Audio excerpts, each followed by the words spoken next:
ध्यान किया नहीं जाता है, ध्यान में होना होता है। इस भेद को समझें, क्योंकि ध्यान आपके कर्मों का परिणाम नहीं है, अकर्म का परिणाम है। ध्यान कोई क्रिया नहीं है, ध्यान निष्क्रियता है। आप विचारों के माध्यम से भी ध्यान में नहीं पहुंच सकते।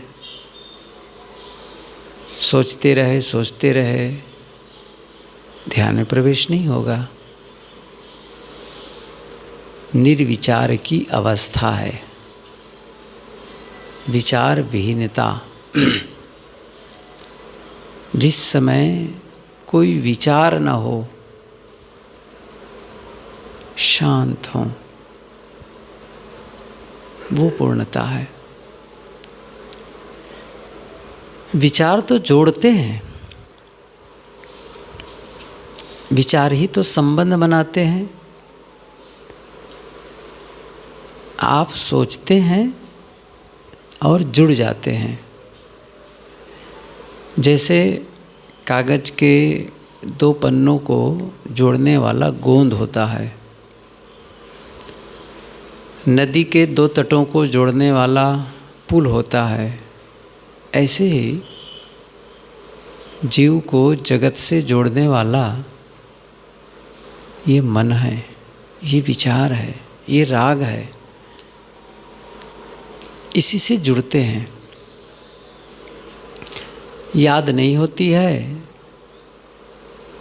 तो फिर वस्तुएं अपनी जगह, लोग अपनी जगह, हम अपनी जगह, अलग अलग होता है। जैसे मैंने कहा था पहले भी, अभी बैठे हैं, बस अकेले हैं, जैसे याद आई घर, बस जुड़ गए। या फिर परिवार के किसी भी सदस्य को, माँ हो, पिता हो, बच्चे हों, किसी की याद करो, जैसे याद किए जुड़ गए। किसी मित्र की याद किए जुड़ गए। इसके पहले अलग अलग। तो विचारों से संबंध निर्मित होते हैं। ध्यान असंबंध की अवस्था है। इसीलिए योग दर्शन में जो बात आई है, ध्यानम निर्विषयम मनः। ध्यान क्या है? योग दर्शन की नहीं, ये सांख्य सूत्र है, इसमें शायद है ध्यानम निर्विषयम मनः। योग दर्शन में तो बात आई है योगश्चित्त वृत्ति निरोधा। एक ही बात है, दोनों का अर्थ वही है। ध्यानम निर्विषयम मनः। ध्यान क्या है? मन का निर्विषय हो जाना। विषय कहते हैं पदार्थ को। विषय जो पंच विषय की बात कही गई है, शब्द, स्पर्श, रूप, रस, गंध, और उसका आधार पदार्थ ही है। पदार्थ ही है। बिना प्रकाश के, अग्नि के रूप का ज्ञान नहीं होगा। हवा के बिना शब्द का ज्ञान नहीं होगा। मिट्टी के बिना गंध का ज्ञान नहीं होगा। हवा के बिना स्पर्श नहीं होगा। ऐसे ही सब है। जल के बिना रस का ज्ञान नहीं होगा। तो ये जो विषय हैं पदार्थों से ही तो संभव है। इसीलिए इसे निर्विषय, जब हम अकेले बैठते हैं, आंखें बंद करते हैं, तो याद किसकी आती है? वस्तु, व्यक्ति, घटनाएं। अब कभी भी बैठ लें, थोड़ी आवाज़ बढ़ाओ तो शिवन। कभी भी आप बैठें तो क्या होगा? या यहीं आप ध्यान के लिए बैठते हैं तो कहा तो ये जाता है कि श्वास देखो, विचारों का साक्षी हो। तो कुछ देर तक तो शुरू में ऐसा होता भी है, आप श्वास देखने लगते भी हैं, हम सभी यही करते हैं, और ये पता भी नहीं चलता है कि वो कैसे विचारों के प्रवाह में बहने लग गया, यादें आने लग गई, पुरानी पुरानी बातें। कुछ देर तक बीता, अचानक ख्याल है, अरे क्या सोच रहा हूँ मैं तो साधना में बैठा हूँ, श्वास देखने की बात कही गई है या विचारों का साक्षी होने की बात कही गई है, और मैं क्या सोच रहा हूँ, और वह सोच रहा हूँ जिसकी आवश्यकता इस समय बिल्कुल भी नहीं है, बिल्कुल भी नहीं है। तो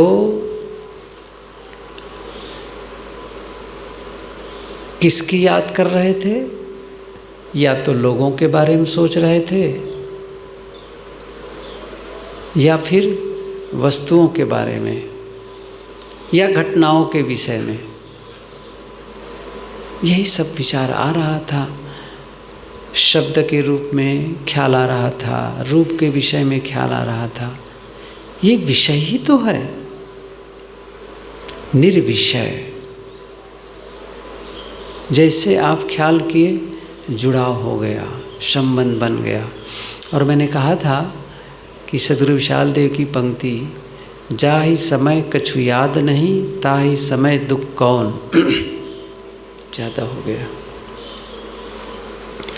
जाहि समय कछु याद नहीं, ताहि समय दुख कौन। जिस समय आपको किसी की याद ना आए, उस समय कौन सा दुख होगा। कुछ भी याद ना करो आप, याद में ही तो दुख सुख का अनुभव होता है। दुखप्रद घटनाएं याद आती हैं और हम दुखी होते चले जाते हैं, सुखप्रद घटनाएं याद आती हैं और हम सुख की अनुभूति करने लग जाते हैं। दोनों ही उत्तेजना है, आंदोलन है। दुख की घटना तो आंदोलित करते ही हैं, सुख की घटना भी। सुख में भी आप सुख की भी याद कर रहे हैं, भले ही अच्छे विचार हों, लेकिन आप अपने से अलग तो हैं। कोई कहेगा मैं तो संतों की याद कर रहा था, सद्गुरु की स्मरण में लगा था, या कोई कहेगा मैं अपने इष्ट देव, किसी भगवान भगवती कोई भी याद कर रहा था। ये तो अच्छा है ना, अच्छा भले ही है, लेकिन आत्म स्थिति की दृष्टि से इसकी आवश्यकता नहीं है, क्योंकि आपकी स्थिति आपके अलावा किसी दूसरे में नहीं होगी। इस भेद को समझें। आपकी स्थिति आपके अलावा किसी दूसरे में नहीं होगी, आपकी स्थिति आप में होगी। दूसरे का संबंध, कोई भी ऐसा संबंध नहीं होता है जो स्थिर हो। तो किसी दूसरे से आपका संबंध होगा तो वो स्थिर कैसे होगा, वो तो छूटेगा। संबंध का वियोग होगा, संयोग का वियोग होगा, ये तो नियम है, प्रकृति का नियम है। कोई भी संबंध, कोई भी संयोग स्थिर नहीं है, इसलिए वो संबंध छूट जाएगा। तो यदि गुरु से जुड़े हैं तो भी छूटेंगे, किसी ईश्वर ब्रह्म की कल्पना कर रहे हैं छूटेंगे, अलग ही होगा। आत्मा की स्थिति आत्मा से, ये गीता में भी बात आई है, यस्त्वात्म रतिरेव स्यादात्म तृप्तस्य मानवा आत्मन्यो च संतुष्टस्य तस्य कार्यम न विद्यते। आत्मन्यो च संतुष्टस्य, ये है आत्मा में आत्मा को संतुष्ट होना है, पूरी संतुष्टि मिल जाए। पद पाकर संतुष्ट हो रहे हैं, पद छूटेगा। धन पाकर संतुष्ट हो रहे हैं, धन छूटेगा। सम्मान पाकर कोई हाथ जोड़ा, आरती वंदन कर दिया, संतुष्ट हो रहे हैं। कब तक कोई करता है, क्षणिक है, आरती वंदन क्षणिक है। गुरुदेव जी स्मरण बताया करते थे ऐसा संयोग में भी उस समय था। एक स्टेशन में उतरे, मध्य प्रदेश का एक स्टेशन। जैसे स्टेशन से उतरे, कई 100 लोगों की भीड़ रही होगी आए, और पूरा वहाँ सजा के रखे थे, ढोल ढमाका, वही बैंड बाजा, और बैठने के लिए ले चले। बहुत बाजा गाजा के साथ हो हल्ला। जिस रास्ते को हम लोग थोड़ी देर में ही तय करते, उसमें काफ़ी समय लग गया। वहाँ गए, आरती वंदन सब बहुत जोश खरोश से किए। फिर क्या हुआ? निवास बताया गया। गर्मी थी उस समय, लेकिन भक्ति भावना के जोश में कुछ पता रहता है। यात्रा से आए हैं, कुछ पानी पत्तल पूछ लो, कोई चिंता नहीं है। सबको अपने स्वागत लग रहा था। गए, अब सब छट गए, भीड़ छट गई। निवास पर गए गुरुदेव जी। अब गए, उसके बाद बाथरूम में गए, तो बाथरूम में मच्छर काट रहा था, कोई बचाने वाला नहीं। जितने आरती पूजा करने वाले सब अलग हो गए। गुरुदेव जी यही बताते थे, क्या रखा इन सब में, और उसी आरती वंदन को पा करके संतुष्ट हो रहे हो। ये तो भोलापन है, बहुत भावुकता है। मतलब बहुत ही सतही दर्जे की बात हुई। यस्त्वात्मरतिरेव, आत्मा से आत्मा का प्रेम। अपने आप समाओ, आप में आप समाओ। एक भजन भी आता है, आप में आप समाओ, अपने आप में। इसलिए सद्गुरु विशाल देव की ये पंक्ति भी है, हमारे हम हमको याद रहे। अपने में, मैं अपने में संतुष्ट हूँ। दूसरे के बिना अपने आप में खुश रहने की कला सीख लेनी चाहिए। जब आप अकेले हों, आप प्रसन्न हो, बिना टीवी देखे, बिना मोबाइल में हाथ में मोबाइल लिए, बिना पुस्तक पढ़े, बिना किसी से वार्ता किए, आप अपने में शांत, बिल्कुल किसी की आवश्यकता ही नहीं है, किसी की आवश्यकता नहीं है। और कोई कब तक के मेरी आवश्यकताओं की पूर्ति करता रहेगा। 24 घंटे में कुछ समय निकालें अकेले बैठने का, जितना आप समय, और जब भी अवसर मिले, सुबह हो शाम हो, जब अवसर मिले, और थोड़ी देर के लिए बैठ जाएं। 15 मिनट, आधा घंटा, जितना आप बैठ सकें। और उस समय को क्या रखें? इस समय मुझे कुछ नहीं चाहिए। कुछ देर करके क्या रखना है? कुछ नहीं चाहने की अवस्था में पहुंचना है। शुरू से ही मन में कह दे, इस समय मैं कुछ नहीं चाहता। न किसी, न देखना है, न सुनना है, आना है न जाना है, खाना है न पीना है, मिलना है न जुलना है, कोई वार्ता नहीं, कुछ नहीं चाहिए, ये भाव रखें। अच्छा, बैठेंगे तो क्या होगा? ख्याल आएगा, ये काम करना है, तो क्या कहना है अपने आप को? करना है, सही है, लेकिन आधा घंटा के बाद मन को समझाना पड़ता है, मन को ही संबोधित करना होता है। बात याद आई, हाँ ये काम है, ठीक है, आधे घंटे के बाद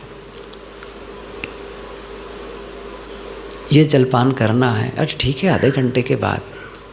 क्यों? उस समय कुछ नहीं चाहिए, कुछ नहीं चाहने की अवस्था में। और ये कुछ नहीं चाहना, कुछ नहीं चाहना नहीं है, बहुत कुछ है। फिर ये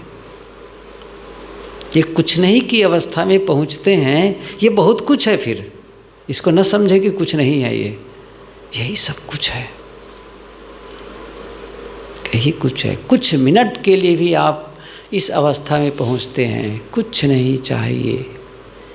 क्या कहा है सद्गुरु कबीर ने? चाह गई चिंता मिटी, मनवा बेपरवाह, जिनको कछु न चाहिए सोई शहंशाह, कुछ नहीं चाहने की अवस्था में पहुँचे कुछ मिनट के लिए। बाकी समय तो चाहना ही चाहना है, तो कुछ समय तो कुछ नहीं की अवस्था में पहुँचे, कुछ नहीं चाहने की अवस्था में। और वही हमारी असली दशा है, जिस समय भीतर की कोई मांग नहीं रह गई, बिल्कुल निष्काम, वही तो निष्काम अवस्था है। कोई कामना ही नहीं है, मुझे कुछ नहीं चाहिए, यही तो मैं कह रहा हूँ, निष्काम। इसी को कहते हैं पूर्ण काम, आप्त काम। ये सब शब्द हैं, ये सब शब्द हैं। आप भीतर में संतुष्ट हैं। आत्मन्यो च संतुष्टस्य, आगे क्या कहते हैं गीताकार, तस्य कार्यम न विद्यते, उसका कोई काम बाकी नहीं रहता। तस्य कार्यम न विद्यते, कोई काम बाकी नहीं है। इसी को पूर्ण काम कहा गया, जिसका काम पूरा, अभी तो काम ही अधूरा है। पूर्ण काम, ये भाव बने, भाव ही नहीं बन रहा है, ये लक्ष्य ही नहीं है। बात तो ये है, अभी तो जो संसार की ओर बढ़ रहे हैं, सांसारिक जीवन जी रहे हैं, वो अपने विस्तार में लगे हैं। बड़ा मकान, बड़ी गाड़ी, बड़ा विस्तार, बड़ा बैंक बैलेंस, बड़ा सब धन दौलत का विस्तार, परिवार का विस्तार, और हम सब प्रचार का विस्तार। यहाँ प्रचार, वहाँ प्रचार, उस भगत को जगाना, उस प्रांत में जाना, उसको जगाना। उफ, ऐसा लगता है जैसे हम सभी काक को हंस बना देंगे। अपने मन को बनाना है, अपने मन को। दूसरों से विजयी नहीं होना है, अपने से जीतना है। आपको अपने से विजयी होना है, आत्म विजयी होना है।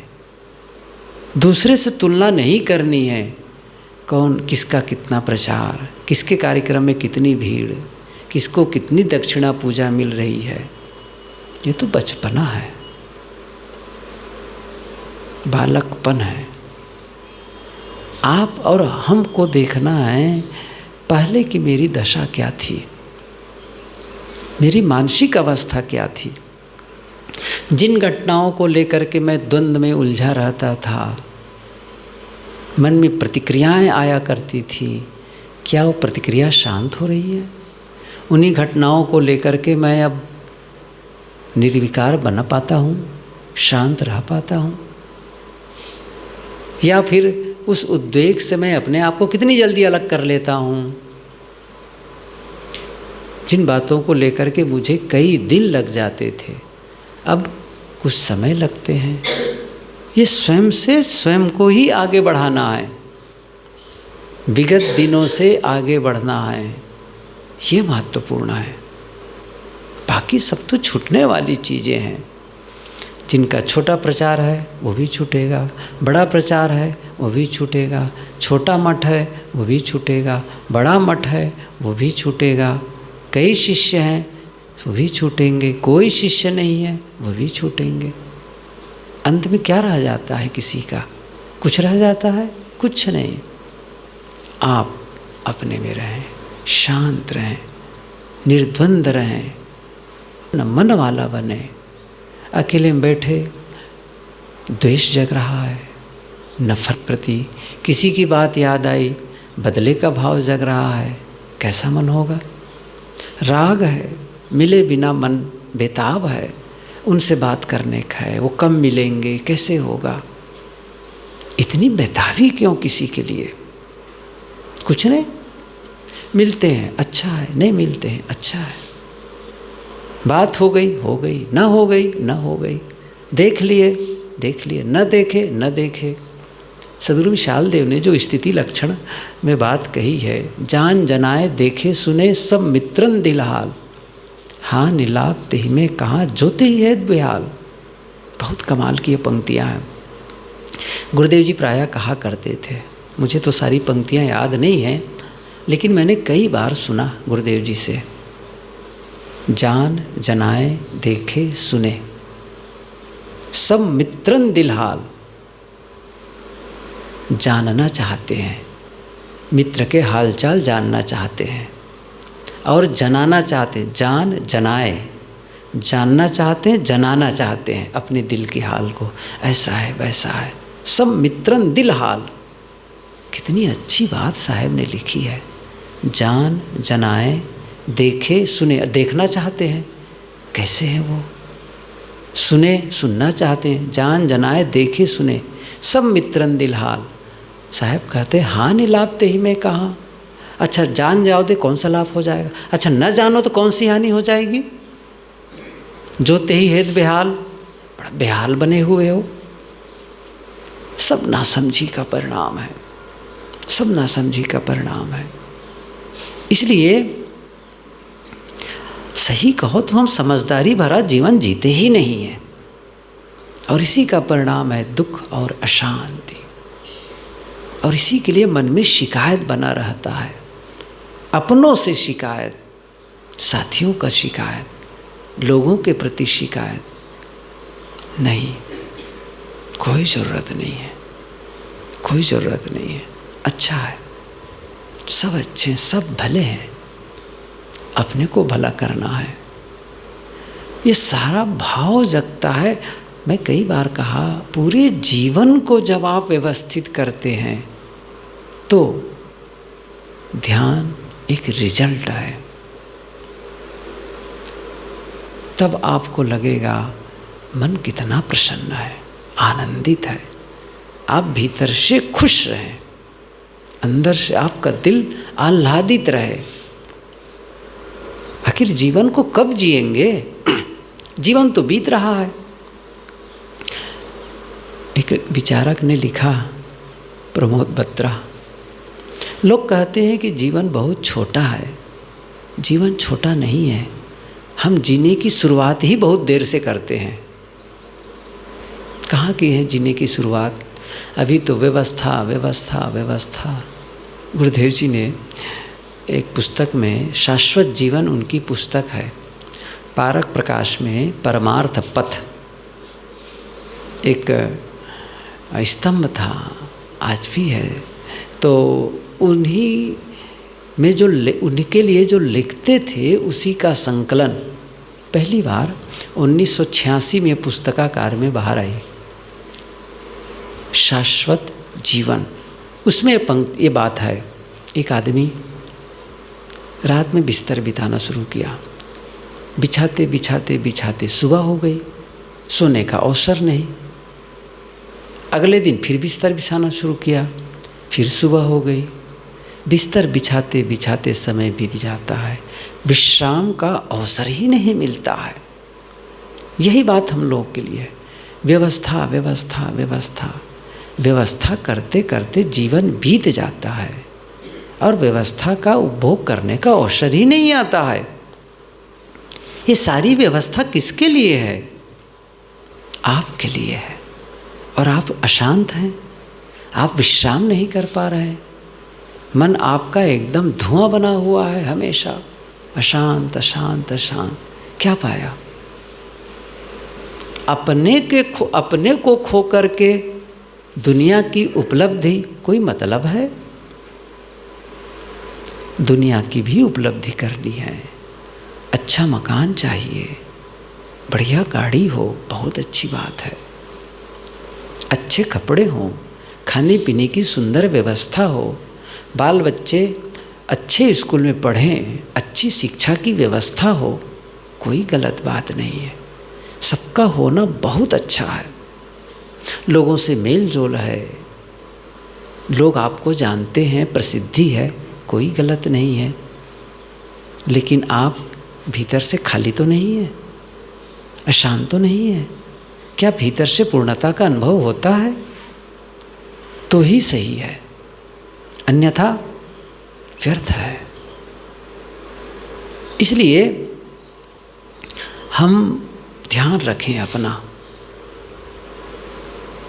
मेरी दशा क्या है, मेरी मानसिक अवस्था क्या है। 24 घंटे में 24 घंटे का जो समय बीतता है वो मेरा कैसा बीतता है? ज़्यादा प्रसन्नता में या ज़्यादा अशांति में? अपनों के प्रति शिकायत है या अपनों के प्रति स्नेह का भाव है, प्रेम का भाव है, क्या है? मानसिक अवस्था की भी जांच परख करनी चाहिए हम सबको। ध्यान ही नहीं देते जीवन को, जीवन बीतता चला जाता है। तो मैं कह रहा था जिंदगी छोटी नहीं है, जीने की शुरुआत ही हम बहुत देर से करते हैं। कहाँ शुरुआत कर रहे हैं जीने की? अभी शुरुआत ही नहीं हुई है। शुरू करें, जीने की शुरुआत करें। दिन बीत जाएगा, पता ही नहीं चलेगा। लाभ लाभ लाभ, क्या लाभ कमा लेंगे, कितना लाभ पा जाएंगे। आदमी का मन हमेशा ये कर लूँ तो लाभ मिलेगा, वो कर लूँ तो लाभ मिलेगा। कितना लाभ पाओगे? अपने को बेच दोगे तब शायद लाभ हो। वो बात याद आई, जैन कथाएं नहीं, सूफी कथा है। मैंने 2 छोटी छोटी पुस्तकें पढ़ी है, जैन कथाएं और सूफी कथाएं, बहुत छोटी छोटी पुस्तक, बहुत अच्छी, बहुत अच्छे अच्छे उदाहरण। उनमें से कई उदाहरण मुझे बहुत प्रिय लगे, मैंने अपनी डायरी में उतार ली। पढ़ रहा था कुछ दिन पहले ही डायरी को। एक व्यापारी था जो जानवर बहुत रखे थे। एक दिन उसका मन में हुआ कि मैं जानवरों की भाषा सीख लूं। मूसा के पास गए, उसने कहा मुझे जानवरों की भाषा सिखा दो। उसने मना किया, लेकिन ये जिद किया, नहीं मुझे सिखा ही दो। उसने सिखा दी। जानवर क्या बात कर रहे हैं आपस में वो समझ लेता था। तो एक दिन वो गया अपना पशुशाला में, तो मुर्गा था वो कुत्ते से कह रहा था कि ये जो खच्चर है ये 1 सप्ताह के अंदर मर जाएगा। अब वो समझ लिया, सुन लिया, तो क्या किया, वो खच्चर को पहले ही बेच दिया और एक दूसरा खच्चर ले लिया और उससे पैसा बचा लिया। फिर कुछ दिन के बाद वो मुर्गा बोल रहा था कुत्ते से कि ये जो गुलाम है, जो जानवरों की सेवा करता है, वह भी 1 सप्ताह में मर जाएगा।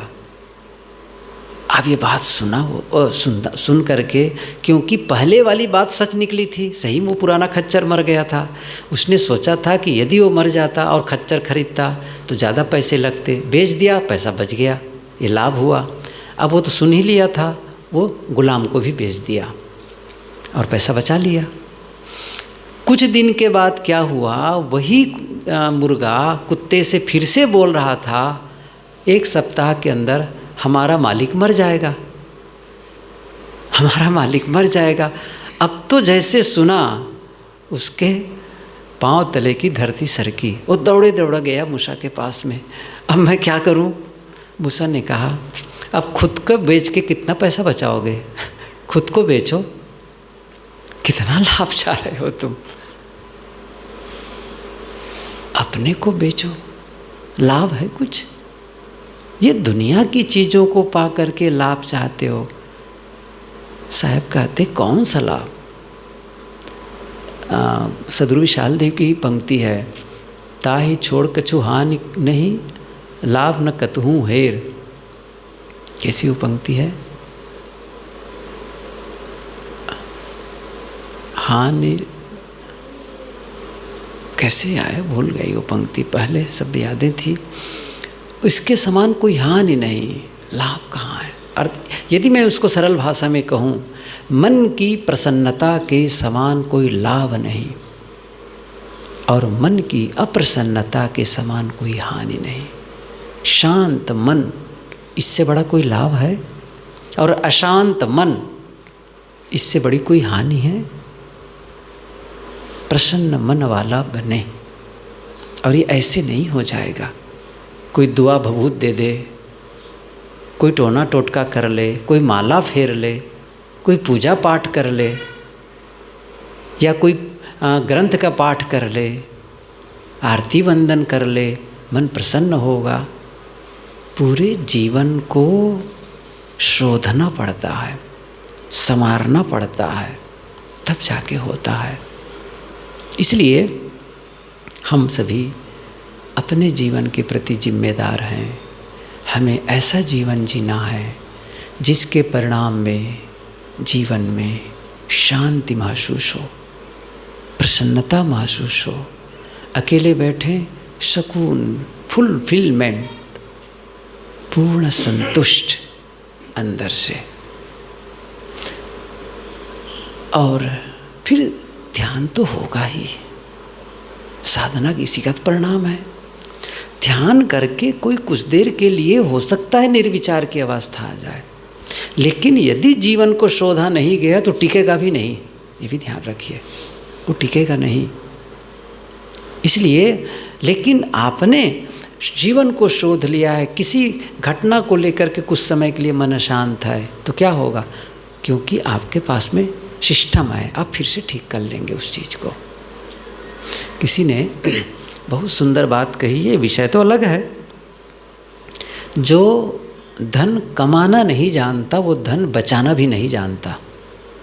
जब कभी इस पर मैं कहता हूँ कि कैसे आप धन की वृद्धि करें, खास करके जो स्टूडेंट्स होते हैं उनके लिए जो बोलना होता है, तो कहता हूँ कि भाई जो धन कैसे बचाया जाता है, कैसे किया जाता है, ये अलग विषय है। तो एक दिन बात हो रही थी कि जो धन कमाना नहीं जानता वो धन बचाना नहीं जानता है। ये बात मैं लखनऊ में एक भगत के पास था तो कह रहा था, छत पर बैठे थे, वो खुद धनी आदमी थे। उन्होंने कहा साहब बिल्कुल मेरे सामने की घटना है। एक पंडित जी थे, वो लारी मतलब जो ठेला होता है ना, उसी में रख करके चाट बेचने, जो बेचा करते हैं लोगों के सामने, भेल पूड़ी चाट वगैरह, तो वो बेचा करता था। परिवार का गुजर हो जाता था। लॉटरी का ज़माना था उस समय, लॉटरी लिया था और शायद 10 लाख की लॉटरी लग गई। जैसे 10 लाख की लॉटरी लगी, पहला काम तो दुकान बंद कर दिया, वो दुकान बंद कर दिया। और फिर इस शहर में उस शहर में, वहाँ जाता वहाँ घूमता गया। 2 साल लगे, ज़्यादा 2 साल में उनकी दशा पहले से ही बदतर हो गई, पहले से बदतर हो गई। आपने मेहनत करके जो अर्जित किया है उसी की तो रक्षा करेंगे आप। रक्षा करना भी तो नहीं आ रहा है, धन मिल गया।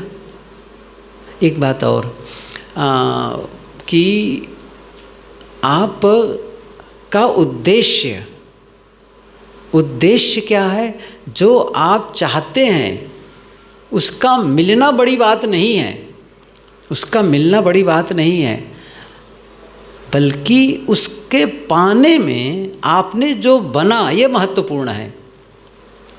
मैं इसको थोड़ा स्पष्ट करना चाहूँ तो कैसा होगा कि आपने जैसे उद्देश्य बनाया, मुझे 5 करोड़ रुपये चाहिए, ये लक्ष्य है।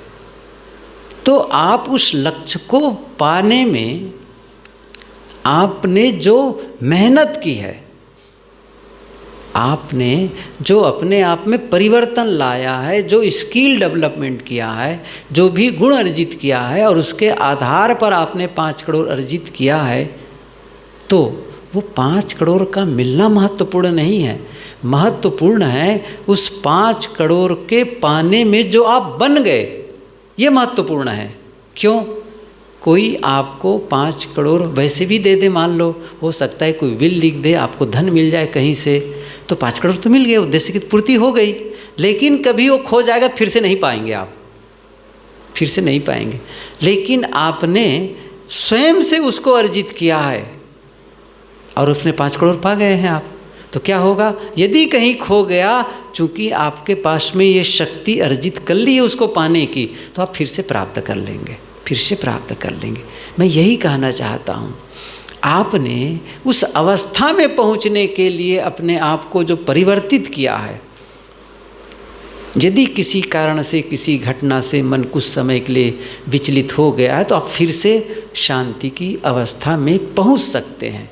लेकिन आपने खूब अभ्यास कर लिया और मन कुछ समय के लिए शांत हो गया और कहे कि मैं शांत हो गया, लेकिन अगले ही समय जब वह शांत होगा ना, तो फिर से नहीं आएगा, क्योंकि आपको पता ही नहीं उस चीज़ को करने के लिए, वो स्थिति ही नहीं है। इसलिए कभी क्या होता है, लोग कहते हैं उस दिन ध्यान किया था, बड़ा अच्छा लगा था। मैं चाहता हूँ कि ऐसा फिर लग जाए, होता ही नहीं है। होगा कहाँ से? वो परिणाम आता है। क्या अपने जीवन को ऐसा व्यवस्थित किया है, वो आ जाएगा। फिर नहीं होगा तो नहीं होगा। फिर तो मैं शुरू में कहा था, कर्मों का परिणाम नहीं है, निष्कर्म, निष्कर्म है वो ध्यान। इसलिए ध्यान कोई काम नहीं है, इसे मत समझो कि बड़ा काम है। काम नहीं, वो निष्काम की अवस्था है। जैसे कि समझे मैं ध्यान करने जा रहा हूँ, फिर तनाव होगा ना। ध्यान करने गया, ओफ, कुछ आपको क्या करना है? मैं कुछ नहीं करने जा रहा हूँ। जब बैठे हो तो क्या करना है? मैं कुछ नहीं करने जा रहा हूँ, मुझे कुछ नहीं करना है। तब कौन सा तनाव होगा? जैसे कहे मैं ध्यान करने जा रहा हूँ, अब बड़ा काम हो गया, आपको लगेगा बड़ा काम करने जा रहा हूँ। आप कहो कि मैं काम ही नहीं करने जा रहा हूँ, बस मैं बैठा हूँ। एक आदमी था, साधक ही रहा होगा, सुबह सुबह अर्ली मॉर्निंग एक पहाड़ी पर जा कर के खड़ा था। तो 2-3 मित्र उधर वॉकिंग में और चले गए ऊपर की ओर। तो दूर से ही देख करके एक ने कहा, वो आदमी अपनी गायों को खोज रहा होगा ऊपर जा कर के। मैंने देखा है कि वो गायों को खोजता होगा अपनी, ऊपर से दिखेंगी गाय कहाँ कहाँ है, इसलिए ऊपर चला गया होगा।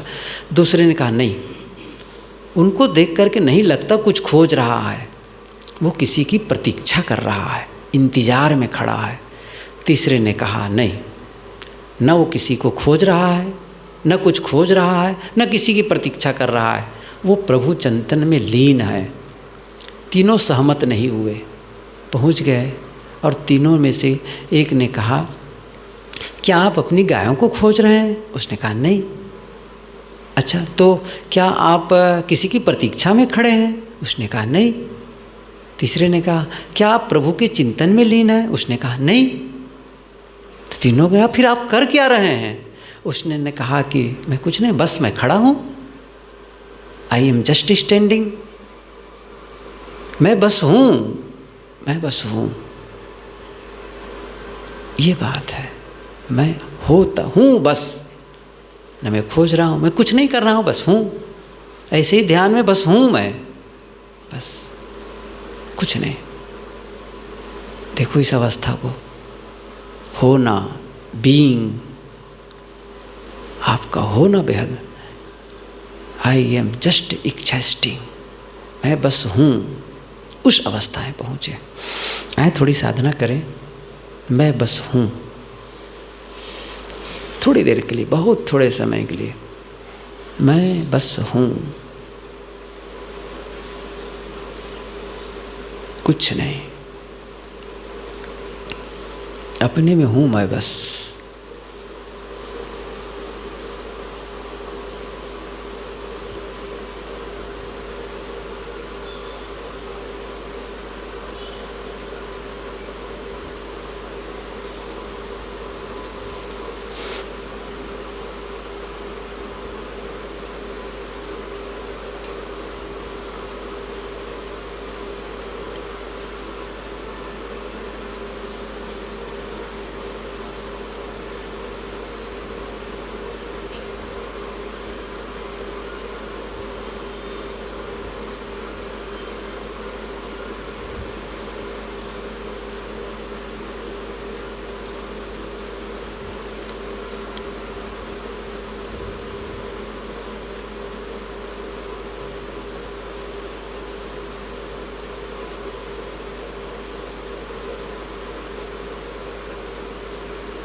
अहम शुद्ध चैतन्य ज्ञान स्वरूपम अहम शुद्ध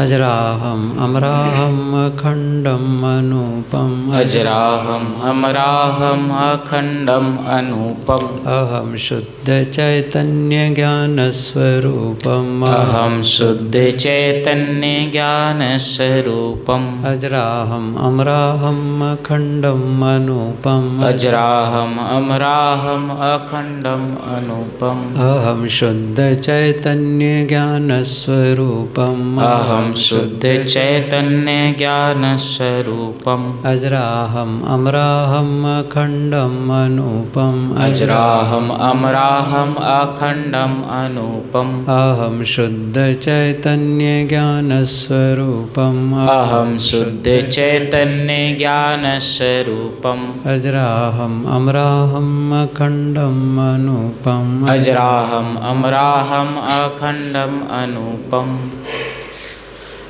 बस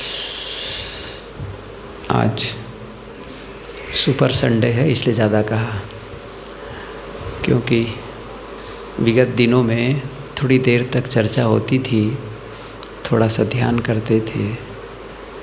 आज तो संडे का दिन था इसलिए पूरा